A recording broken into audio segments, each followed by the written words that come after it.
प्रिय दर्शकों, नमस्कार। आज मैं आपको जन्म कुंडली में एकादश भाव के स्वामी की विशेष शुभ स्थिति बताने वाला हूं। कहां पर जाकर के 11वें भाव का स्वामी या एकादश भाव का स्वामी विशेष शुभ प्रभाव देते हैं और साथ ही साथ आपके जीवन में किस प्रकार ये आपकी आय को, आपकी इच्छाओं को नियंत्रित करने का कार्य करते हैं। आज मैं आपको इससे जुड़ी जानकारी देने वाला हूं। आप आपकी मतलब जो इच्छा रहेंगी वो किस क्षेत्र में ज्यादा रहेंगी, किस बात की इच्छा आप ज्यादा करेंगे, अन्य से आपका किस प्रकार का सहयोग रहेगा, अन्य से आप जुड़ पाएंगे या नहीं जुड़ पाएंगे, आज इन सभी की जानकारी आपको मिलने वाली है। इससे पहले मैंने आपको लग्न से लेकर के दशम भाव के स्वामी की किन भावों में विशेष शुभ स्थिति होती है इसकी जानकारी दे दी है। आप जब यहां ऊपर आई बटन पर क्लिक करेंगे तो आपको देखने को मिलेगा एक प्लेलिस्ट है 12 भावों के स्वामी का 12 भावों में प्रभाव, मतलब सभी अलग अलग भावों में क्या प्रभाव होगा उसकी जानकारी मिलेगी। तो आप इस वीडियो के बाद उन वीडियो को देख सकते हैं ताकि आपको अन्य ग्रह का प्रभाव भी मिल जाएगा। अब बिना किसी विलंब के मैं वीडियो में आगे बढ़ता हूं। सबसे पहले आपको बताता हूं कि जिन लोगों को नहीं पता कि किसे कहा जाता है 11वां भाव, किसे 10वां भाव कहा जाता है, तो इसी चार्ट में आप एक बार देख लीजिए। ये वैसे खाली चार्ट है, नॉर्मल जो एक खाली जन्म कुंडली होती है, बस इसमें भाव लिखे हुए हैं कि कौन से भाव को क्या नाम से जाना जाता है या क्या भाव, किस भाव को क्या कहा जाता है, ये बोल सकते हैं।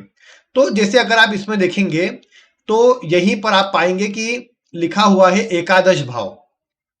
तो यहीं पर आपकी कुंडली में इसी भाव में जो अंक है, जो राशि है, वही आपको देखना है। इसी भाव को एकादश भाव कहा जाता है। नंबर कोई भी हो सकता है। उदाहरण के लिए मान लीजिए ऐसी कोई आपकी कुंडली है, मैंने ग्रह नहीं लिखे ताकि समझना आसान रहे। आपने देखा कि आपकी जो कुंडली है यहां पर एकादश भाव में आपने देखा जैसे इस कुंडली के अंदर 5 का अंक लिखा है, तो 5 का अंक जो है इसी से पता लगेगा कि आपके एकादश भाव का स्वामी कौन है। आपको भी इसी जगह पर देखना है आपकी कुंडली में कौन सा अंक है, और यहां साइड वाली इस चार्ट से, इस टेबल से आपको मिलाना है कि कौन सा ग्रह उसका स्वामी बनता है। जैसे इस कुंडली में बात करेंगे तो यहां 5 का अंक लिखा है और 5 के स्वामी आप देख पा रहे हैं लिखा हुआ है सूर्य बनते हैं। तो यहां पर तो लाभ भाव के स्वामी बोलिए या एकादश भाव के स्वामी जो है सूर्य बन गए। अब आप देखिए आपकी कुंडली के अंदर कि आपके जो एकादश भाव है उसके स्वामी कौन से ग्रह बनते हैं, और अब मैं आपको एक एक करके बताता हूं कि किस भाव में ये कैसा प्रभाव देंगे। उससे पहले इस एकादश भाव से जुड़ी कुछ महत्वपूर्ण जानकारी आप समझिए। आप सभी को एक बात कही जाती है कि ये जो एकादश भाव होता है ये आपकी कुंडली में कोई अच्छा भाव नहीं है या ये परेशानी देने वाला भाव है। अब ऐसा क्यों कहा जाता है उसके पीछे भी एक बड़ा कारण है। सबसे पहला कारण तो यह है कि अगर हम इसे एक आध्यात्मिक दृष्टिकोण से देखें अगर, तो 11वां भाव जो है ये आपके लाभ को, आपकी आय को दर्शाता है। और अगर आप अपने जीवन में देखें तो जितनी भी परेशानी है उसके मूल में जाकर अगर आप देखेंगे तो धन ही होगा। आप सुनते हैं कि घर परिवार में दो भाइयों के बीच झगड़ा हुआ तो अधिकतर आप सुनेंगे कि संपत्ति को लेकर झगड़ा हो रहा था, मतलब धन उसमें एक बड़ा एक रोल था, धन उसमें एक बड़ी जिम्मेदारी थी, धन एक उसमें विशेष परेशानी लेकर के आ रहा था। अगर आपने देखा कि धन की कमी के कारण किसी व्यक्ति ने आत्महत्या करी या उसके ऊपर कर्ज हो गया था तो आत्महत्या करी, उसमें भी धन एक बड़ी मूल स्थिति है। और इसके अलावा यदि आप देखेंगे अगर ज्योतिषीय दृष्टिकोण से देखें, आप जानते हैं ये कुंडली का छठा भाव होता है। छठे भाव से जब 6 घर आगे गिनते हैं, ज्योतिष में एक सिद्धांत होता है जिसे कहा जाता है भावात भावाम का सिद्धांत। इसके अनुसार यह होता है कि किसी भी भाव की और गहराई तक जानकारी प्राप्त करने के लिए उससे उतने ही भाव आगे गिनते हैं। जैसे छठे भाव की हमको और गहराई से जानकारी चाहिए तो छठे भाव से 6 घर आगे गिनेंगे। तो जब आप इस छठे भाव से 6 घर आगे गिनती करेंगे तो आप पाएंगे कुंडली का ये जो 11वां भाव है वही आ जाएगा। दूसरे नंबर पर ये जो 12वां भाव होता है कुंडली का, इसे भी खराब कहा गया है। तो 12वें भाव की भी अगर आपको डीप नॉलेज चाहिए तो आप उससे 12 घर आगे जाएंगे तो आप पाएंगे फिर से अगेन आपको ये 11वां भाव मिल जाएगा। यानी जन्म कुंडली के त्रिक भाव आपने सुना खराब होते हैं, छठा, आठवां, 12वां ये भाव खराब होते हैं। 11वां भाव जो है वो 2 त्रिक भाव यानी छठे भाव की और 12वें भाव की दोनों की एनर्जी लिए हुए है। इसीलिए इस भाव के स्वामी को कुंडली में कारक नहीं कहा गया, या ये नहीं कहा गया कि ऐसा ग्रह है जिसकी आप रत्न पहनो, जिसको बलवान करो, ऐसा कभी नहीं कहा गया। यहां तक कि आपके 11वें भाव का जो स्वामी होता है वो लग्न के स्वामी का शत्रु होता है। आप किसी कुंडली में देख लो, आपके 11वें भाव का स्वामी लग्नेश का एक परम शत्रु ग्रह होता है, विशेषकर अधिक शत्रुता वाला ग्रह होता है, जो कहीं ना कहीं आपके जीवन में लग्नेश के साथ उतना अच्छा प्रभाव नहीं देता। इसीलिए यह कहा जाता है कि 11वें भाव का स्वामी कोई बहुत अच्छा ग्रह नहीं है, और इसका बहुत बलवान होना आज के भौतिक दृष्टिकोण से तो बहुत अच्छा है। लेकिन अगर आप देखेंगे कि जिसका 11वें भाव का स्वामी बलवान है, ऐसा व्यक्ति लगातार किसी न किसी रूप में मानसिक रूप से अशांत रहे, परेशान रहे, हो सकता है धन भी कम रहे, लेकिन ये तो आज के दृष्टिकोण से, लेकिन उसका जीवन सुखमय रहेगा। अगर आध्यात्मिक वे से देखे या एक अच्छे जीवन के दृष्टिकोण से देखे तो 11वें भाव के स्वामी का मध्यम बली होना सबसे बढ़िया है। ज्यादा बलवान हो जाने पर भी व्यक्ति के पास धन बढ़ जाए और कई बार अन्य लोगों से विरोध हो, शत्रुता हो, अन्य ही फिर बुरा करना चाहे, वो सब बातें देखने को मिलेंगी। इसीलिए 11वें भाव से आपको इस बात का ध्यान रखना है। फिर एक और बात है, 11वें भाव का स्वामी जहां जाता है, आप उस भाव में देखेंगे कि उस भाव से जुड़े संबंध, जो भी संबंध का विचार होता है, उसको भी कोई ना कोई परेशानी जीवन में अधिक देखने को मिलती है। जैसे उदाहरण के लिए मान लो 11वें का स्वामी अगर यहां आप देखते हैं लग्न में ही बैठा है, तो व्यक्ति को स्वयं को स्वास्थ्य संबंधी अलग अलग परेशानियां हो सकती है। पंचम में होगा तो संतान को, ऐसे व्यक्ति के अलग अलग परेशानियां हो सकती है। नवम में होगा तो पिता को, सप्तम में होगा तो जीवन साथी को। ऐसी सब बातें आप यहां पर लागू करके देख सकते हैं। ये एक छोटा सूत्र है जो मैंने सोचा आपको शुरुआत में बता देना चाहिए। अब बात करेंगे हम इसमें कि 11वें भाव का स्वामी अलग अलग भावों में जाएगा तो क्या प्रभाव देगा। सबसे पहले जो अच्छे भाव कहे जा सकते हैं आज के भौतिक दृष्टिकोण से, मैं केवल और केवल ज्यादातर भौतिक दृष्टिकोण से बातें बता रहा हूं ताकि आज के समय पर आप इसे मिला करके देख सके। तो सबसे पहले अगर हम देखें कि अगर 11वें भाव का स्वामी यहां लग्न में बैठ जाए, पहले भाव में बैठ जाए, तो आप पाएंगे ऐसे व्यक्ति को जीवन काल में धन अच्छी मात्रा में मिलेगा, धन कमाने के अच्छे अवसर मिलेंगे, अलग अलग लोगों से ऐसे व्यक्ति के अच्छे कनेक्शन बन जाएंगे, लोगों से ऐसे व्यक्ति का अटैचमेंट अच्छा रहेगा। साथ ही साथ आप एक बात देख पाएंगे कि 11वें भाव का स्वामी जब लग्न में होता है, जरूर से यह बात आती है कि स्वास्थ्य में कमजोरी लाता है, या फिर ये बोल सकता हूं कि स्वास्थ्य संबंधी उतार चढ़ाव प्रदान करने का काम यह ग्रह करता है। लेकिन 11वें भाव का स्वामी जब भी लग्न में होता है तो मल्टीपल सोर्स ऑफ इनकम बनाता है। ज्योतिष शास्त्र में इस योग को महाधनी योग से जोड़कर देखा गया है। या फिर अगर लग्न का स्वामी बलवान हो तो धन के लिए ये एक अच्छा योग हो जाता है, धन में वृद्धि करने वाला योग बन जाता है। ऐसे व्यक्ति की बहुत सी इच्छाएं होती है, खुद की भी इच्छाएं होती है, और बहुत सी इच्छाओं को ऐसा व्यक्ति पूरा करता भी है और बहुत सारी इच्छाओं को पूरा करना भी चाहता है।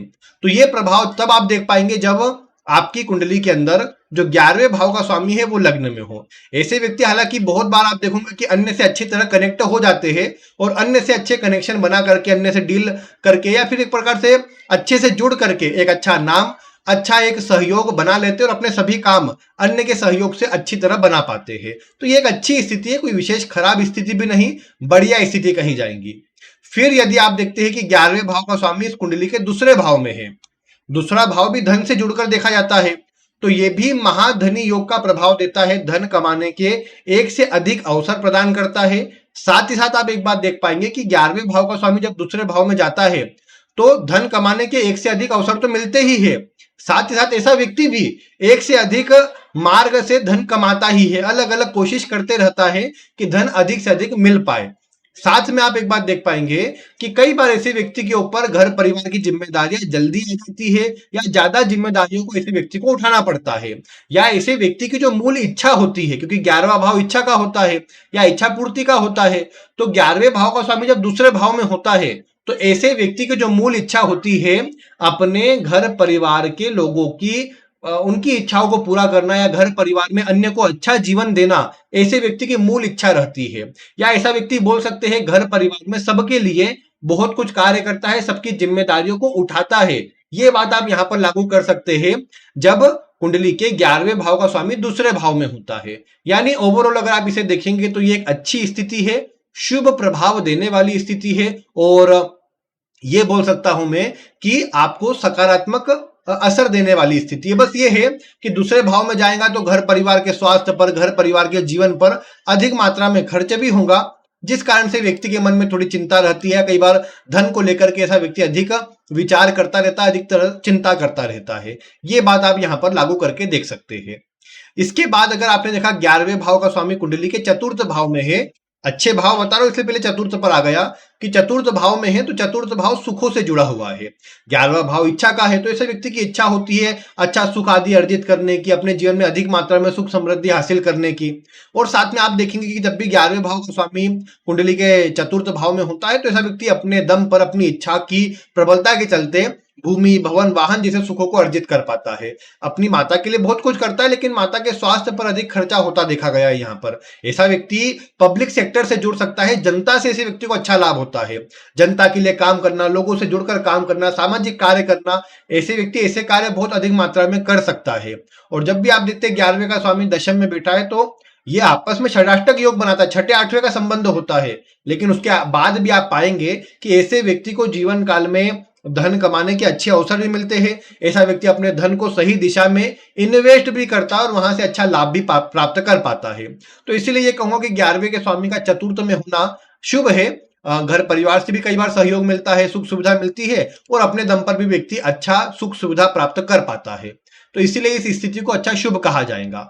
फिर यदि आप देखते हैं कि 11वें भाव का स्वामी कुंडली के पंचम भाव में है, तो पंचम भाव में जब भी 11वें का स्वामी आएगा तो आप पाएंगे ऐसे व्यक्ति को जीवन काल में मतलब ऐसा व्यक्ति अपनी क्रिएटिविटी से, अपनी बुद्धि से, अपनी आइडिया से, ये बोल सकते हैं, और वो भी यूनिक आइडिया से, ये बोल सकते हैं कि अच्छी मात्रा में धन कमा पाता है। नए नए क्षेत्रों से जुड़ता है, नए नए लोगों से जुड़ता है, अलग अलग लोगों से डील करके अपनी पहचान, अपना नाम, अपना पद अच्छा बना पाता है और अपने कार्य को भी कुछ यूनिक तरीके से करना ऐसे व्यक्ति के स्वभाव में रहता है। और उसी के बलबूते पर ऐसा व्यक्ति अच्छा नाम, अच्छा सम्मान, अच्छी पद प्रतिष्ठा हासिल कर पाता है। हालांकि ये बात मतलब जो जैसे विद्यार्थी समय पर हो, यानी जो पढ़ाई कर रहे हो, स्टूडेंट लाइफ जी रहे हो, उसमें आप एक बात देखेंगे कि उनके मन में भी अधिक चलता रहता है कि मैं धन कमाऊं कहीं से, या फिर पढ़ाई चल रही है लेकिन तभी मन में आ रहा है कि मुझे धन कमाना या अधिक मात्रा में धन अर्जित करना है, जिस कारण से कई बार मतलब शुरुआती जीवन में ही धन के प्रति इनका जो रुझान है, धन के प्रति इनका जो ध्यान है वो बढ़ने लग जाता है। ये बात यहाँ पर थोड़ी देखने को मिली है, जिसका असर थोड़ी शिक्षा पर पड़ सकता है। लेकिन ऐसा व्यक्ति ज्ञानवान, व्यवहारिक ज्ञान बहुत अच्छा होता है, किससे किस प्रकार काम करना है, करवाना है, किस प्रकार जुड़ना है, ऐसे व्यक्ति को भली भांति पता होता है और उसके कारण ऐसा व्यक्ति अपने जीवन काल में अच्छा सुख, अच्छी समृद्धि हासिल कर पाता है, एक अच्छा जीवन जी पाता है। तो इसीलिए मैं कहूंगा कि अगर आप देखते हैं कि 11वें का स्वामी कुंडली के पंचम भाव में है, शुभ है, सकारात्मक है, अच्छे प्रभाव देने वाला है, और जीवन काल में बस ये है कि संतान की प्रति चिंता रहता है कई बार, या चिंता से मेरा मतलब ये है कि कई बार होने में थोड़ा खर्च अधिक हो सकता है और संतान होने के बाद उनके स्वास्थ्य पर अधिक थोड़ी कमजोरी बन सकती है। ये बात थोड़ी देखी जा सकती है इसमें। बाकी ओवरऑल ठीक है, धन के लिए अच्छे एक से अधिक सोर्स होते हैं और अच्छी मात्रा में धन भी जीवन काल में होता है। फिर यदि आप देखें कि 11वें का जो स्वामी है वो कुंडली के छठे भाव में बैठा है। अब आप कहेंगे कि अच्छे भाव में छठा भाव क्यों ले लिया, तो मैं आपको बता दूं 11वें का स्वामी जब छठे भाव में होता है तो ये इसकी एक अच्छी स्थिति कही गई है। हाँ, ज्योतिष शास्त्र में एक बात साफ सुथरी कही गई है कि ऐसा व्यक्ति बड़ी मात्रा में धन कमाता है, अकूट धन संपदा का स्वामी बन जाता है, या फिर ऐसा बोलिए कि धन कमाने के लिए ऐसा व्यक्ति दिन रात लगा रहता है। लेकिन धन के पीछे अधिक भागना बोलिए या अधिक धन कमाने की चाहत बोलिए, ऐसा व्यक्ति उसमें लगने के कारण कई बार देखा गया कि अपने जीवन में अपने स्वास्थ्य का ध्यान नहीं रखता।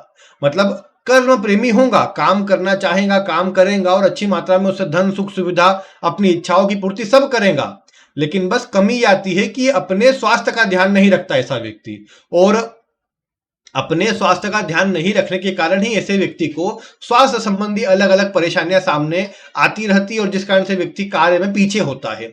इसीलिए अगर ऐसा व्यक्ति धन कमाने के साथ में अपने हेल्थ के प्रति सजग रहे, डेली वर्कआउट करे, एक्सरसाइज वगैरह अपने जीवन से जोड़ करके रखे, तो मैं समझता हूं कि ऐसे व्यक्ति को हेल्थ संबंधी परेशानी भी नहीं आएंगी, अच्छी मात्रा में धन भी कमा लेगा और सुख पूर्वक अपना जीवन जी पाएगा, बढ़िया तरीके से अपना जीवन जी पाएगा।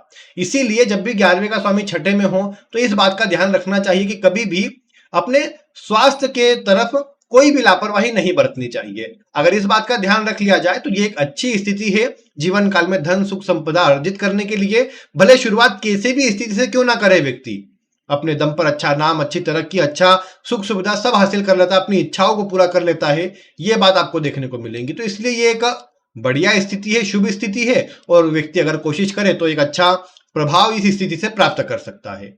फिर यदि आप देखते हैं कि कुंडली के सप्तम भाव में जाकर के कुंडली का 11वें भाव का स्वामी बैठ जाए, तो आप ये देख पाएंगे कि ऐसी स्थिति के अंदर ऐसे व्यक्ति को जीवन काल में धन मिलता है, लेकिन जैसे कई बार व्यापार से, पार्टनरशिप से, लोगों से जुड़ने से अच्छी मात्रा में धन मिलता है। अगर ऐसा व्यक्ति अपने आप में रहकर काम करना चाहेगा तो हो सकता है लाभ में भी कमी आ जाए।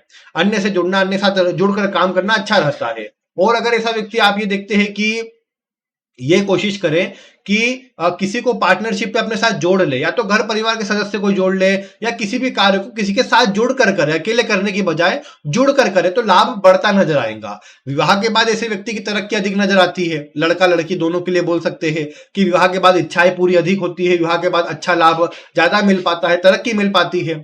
तो इसीलिए मैं कहूंगा 11वें भाव का स्वामी सप्तम में है तो शुभ है, लाभ की स्थिति बनाता है। बस ये बोल सकता हूं मैं कि बहुत बार अन्य का सपोर्ट आवश्यक होता है, तभी जाकर व्यक्ति आगे बढ़ पाता है। और ज्यादातर अच्छा ये भी रहता है कि अन्य से जुड़ना अपने गलतियों को भी ऐसा व्यक्ति कम कर पाता है, कमियों को दूर कर पाता है, और अन्य के साथ जुड़ करके बड़ी मात्रा में लाभ, सुख सुविधा, सारी वस्तुएं सब हासिल कर पाता है जब 11वें का स्वामी कुंडली के सप्तम भाव में होता है। तो हाँ, ये है कि जीवन साथी से विवाद, या फिर कई बार यहाँ ये स्थिति बन सकती है कि व्यक्ति के एक से अधिक अफेयर वगैरह हो जाए, या एक से अधिक व्यक्ति के संबंध आदि बन जाए, वो संभावना यहाँ बढ़ जाती है, जिसका व्यक्ति को ध्यान रखना चाहिए। इसके अलावा आप देखेंगे कोई समस्या वाली स्थिति नहीं है, शुभ प्रभाव इससे मिलता है और व्यक्ति अपना एक अच्छा प्रभाव इस स्थिति के चलते प्राप्त कर पाता है।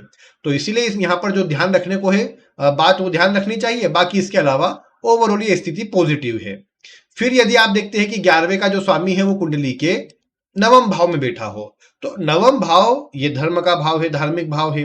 वैसे भी 11वें भाव का स्वामी नवम भाव में आएगा तो जरूर पिता के स्वास्थ्य में कमजोरी करे, हो सकता है पिता के तालमेल में कमजोरी करे। लेकिन एक बात आप देखेंगे कि 11वें का स्वामी जब भी नवम भाव में आएगा तो ये अच्छा सौभाग्यशाली योग होता है। जीवन काल में भाग्य का साथ भी मिलता है, धन भी मिलता है, और भाग्य से धन मिलता है। मतलब एक तो होता है कि मैं कहूं कि आपको संघर्ष करना पड़ेगा, वो संघर्ष वाला इसमें नहीं कहा जाएगा, इसमें बल्कि अपना ज्ञान, बुद्धिमत्ता और अपने चातुर्य से धन कमाना, या भाग्य से अगर अच्छी कोई बलवान ग्रह बैठ जाए, जैसे मान लो 11वें का जो स्वामी है वो कोई शुभ ग्रह है और नवम में आकर बैठ जाए, तो और अच्छे प्रभाव हो जाएंगे, क्योंकि नवम भाव में शुभ ग्रह ज्यादा अच्छा काम करेंगे।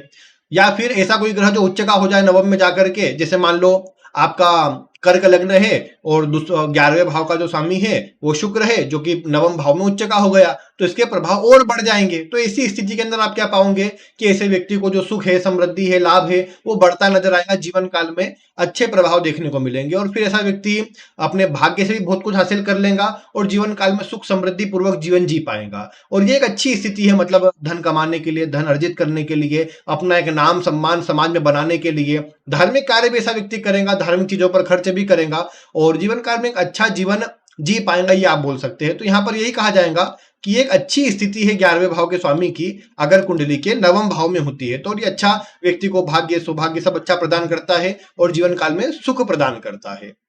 फिर यदि आप देखें कि अगर 11वें भाव का जो स्वामी है वो कुंडली के दशम भाव में है, दशम भाव में भी 11वें के स्वामी को अच्छा कहा गया है। मतलब व्यक्ति कार्य करते जाए, उसको धन, उसकी इच्छा पूर्ति उसके साथ में ही होते जाती है। इसे काम धेनु योग भी कहा जाता है। अगर दशम का स्वामी अच्छा हो गया तो और बलवान हो जाता है प्रभाव।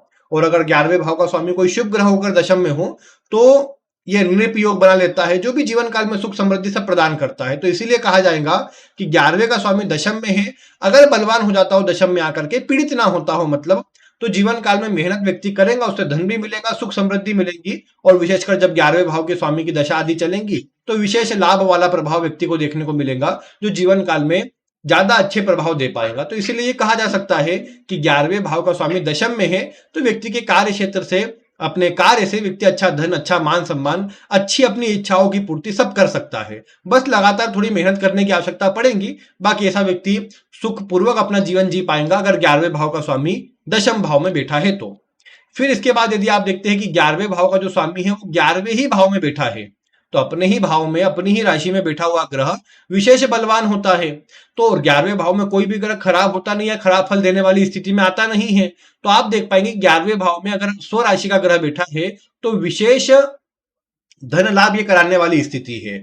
ऐसे व्यक्ति को जीवन काल में बड़ी मात्रा में धन की प्राप्ति होती है। ये बोल सकता हूं मैं कि ऐसा व्यक्ति अपने जीवन काल में अनेकों अवसर ऐसे प्राप्त करता है जिससे उसे धन मिलते रहता है। धन कमाने के लिए अलग अलग लोगों से भी जुड़ता है। मार्केटिंग स्किल, बुद्धि ऐसे व्यक्ति की बहुत बढ़िया होती है। अलग अलग लोगों से जुड़ करके कैसे काम करना है, कैसे लाभ कमाना है, ऐसा व्यक्ति जानता है और उसी के बलबूते पर अपने कार्य को, अपने लाभ को बढ़ाते जाता है और मतलब एक अच्छा कनेक्शन लोगों से बनाते जाता है। तो इसीलिए ये स्थिति अच्छी कही गई है। बल्कि एक अच्छा ग्रुप व्यक्ति के साथ में होता है और व्यक्ति उनके साथ जुड़ करके भी अच्छा लाभ कमा पाता है। जीवन काल में एक अच्छा नाम भी जीवन काल में कमा पाता है और इच्छा पूर्ति तो कर ही पाता है।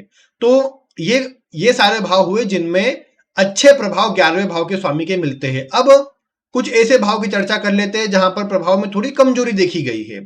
जैसे 11वें का स्वामी अगर तीसरे भाव में है। अब तीसरा भाव आप जानते हैं कि पराक्रम का है, मेहनत का है, छोटी यात्राओं का है, परिवर्तनों का है। तो 11वें का स्वामी जब यहां जाता है तो व्यक्ति को लाभ कमाने के लिए ज्यादा संघर्ष करना पड़ जाता है, ज्यादा मेहनत करना पड़ती है। लगातार प्रयास करना, लगातार परिवर्तन करना, नई नई चीजें सीखना, नई नई चीजों से जुड़ते रहना, ये चीजें देखने को मिलती है यहाँ पर। फिर 11वें का स्वामी जब भी तीसरे में जाएगा तो ये भी देखा गया कि व्यक्ति कहीं ना कहीं मतलब अगर एक ही जगह बैठा रहता है, एक ही जगह से जुड़ा रहता है काम में, तो ज्यादा लाभ नहीं कमा पाता। बार बार बदलना या नई नई जगहों से जाना, नई नई जगहों से जुड़ना, ऐसे व्यक्ति को तभी लाभ मिल पाता है। और वही है ना कि पराक्रम जितना करते जाएगा, जितनी मेहनत करते जाएगा, उतना ही जीवन काल में वैसा व्यक्ति धन कमा पाएगा। और इसीलिए कई बार बहुत लंबे समय तक मेहनत करने के बाद जब थोड़ा थोड़ा मात्रा में धन मिलता है तो व्यक्ति सोचता है कि मतलब मेरा तो जीवन ही खराब है, या कई बार अपने आप को दोष देने लग जाता है। बाकी यहाँ आवश्यकता होती है लगातार नए नए तरीकों से, नई नई चीजों से जुड़ करके अपने लाभ को बढ़ाने की, अपने कार्य के प्रति फोकस होने की और लगातार उस पर ध्यान देकर आगे बढ़ने की। अगर ऐसा व्यक्ति ये सब कर लेता है तो जीवन काल में अच्छा लाभ फिर कमा पाता है। और विशेषकर जब 11वें का स्वामी अगर तीसरे में आ जाए और व्यक्ति तीसरे भाव से जुड़ा काम कर ले, जैसे तीसरा भाव छोटी यात्राएं है, डॉक्यूमेंटेशन से जुड़ा कोई काम है, अकाउंटिंग का या ऑनलाइन मीडिया से जुड़ा कोई काम है, सोशल मीडिया से जुड़ा कोई काम है, तो ऐसे व्यक्ति को अच्छा लाभ ज्यादा मिलता नजर आएगा। या ऐसा काम है जिसके लिए यात्रा करनी पड़ती हो, थोड़ा सा घूमना फिरना पड़ता हो, तो ऐसे व्यक्ति को ज्यादा लाभ देखने को मिलेगा इन सभी क्षेत्रों के अंदर। अन्य में थोड़ा संघर्ष अधिक रहेगा और कम मात्रा में व्यक्ति को लाभ की प्राप्ति हो पाएंगी, ये देखने को मिलेगा। तो ये तब होगा जब 11वें का स्वामी तीसरे भाव में बैठा होगा। इसके बाद यदि आप देखते हैं कि 11वें का जो स्वामी है वो अगर अष्टम भाव में बैठेगा, अष्टम भाव जो है ये भी संघर्ष वाला भाव है। हाँ, यहाँ एक बात देखी गई कि 11वें का स्वामी यहाँ बैठा हो, कई बार व्यक्ति शेयर मार्केट से, आकस्मिक लाभ वाले क्षेत्रों से ज्यादा धन कमाने के लिए जाता है, ज्यादा धन कमाने की इच्छा रखता है और कई बार वहां से धन कमा भी पाता है। तो यहाँ यही बात लागू होगी कि 11वें का स्वामी अगर अष्टम भाव में है तो शेयर मार्केट वगैरह में रुचि रह सकती है। कई बार बड़ा नुकसान भी हो सकता है, लेकिन लाभ की प्राप्ति भी यहाँ से होने की स्थिति बनी रहती है। और ऐसा व्यक्ति विदेश से जुड़ करके, दूर स्थानों से जुड़ करके ज्यादा लाभ कमा सकता है। जन्म स्थान पर कई बार उतना सफल नहीं हो पाता।